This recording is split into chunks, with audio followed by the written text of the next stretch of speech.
আসসালামু আলাইকুম ওয়া রাহমাতুল্লাহি ওয়া বারাকাতুহু। আজকে জুমার একটি বয়ানের সামান্য একটু অংশ আপনাদেরকে আলোচনা করে শোনাচ্ছি 2 মিনিটের ভিডিওতে। দেখেন, সমকামিতা এটা ইসলামে মারাত্মক একটা অপরাধ, কবিরা গুনাহ। সমকামিতার শাস্তি হলো জিনার, বিবাহিত পুরুষ জিনা করলে যেরকম শাস্তি, এরকম শাস্তি তাদেরকে হত্যা করা হবে। যাই হোক, এই সমকামিতা মারাত্মক অপরাধ। 92% অধ্যুষিত মুসলিম দেশ বাংলাদেশ।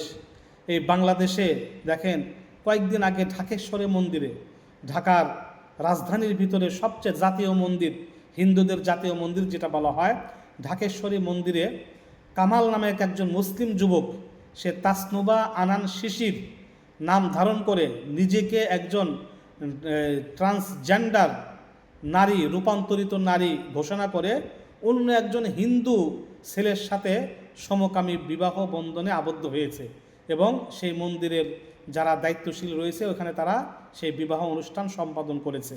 কত জঘন্য এটা বিষয় যে 92% মুসলিম অধ্যুষিত দেশে এটা কি হয়েছে, কি হচ্ছে, যেখানে বাল্য বিবাহ 18 বছরের নিচে বিবাহ করলে বা হলে সরকার গ্রেফতার করে, অথচ ইসলামে জায়েজ। সরকার না এটাকে নাজায়েজ করে আইন বানিয়ে দিয়ে তাদেরকে ধরে, সেখানে সমকামিতা বিয়ে হচ্ছে, সরকার এখানে নিশ্চুপ।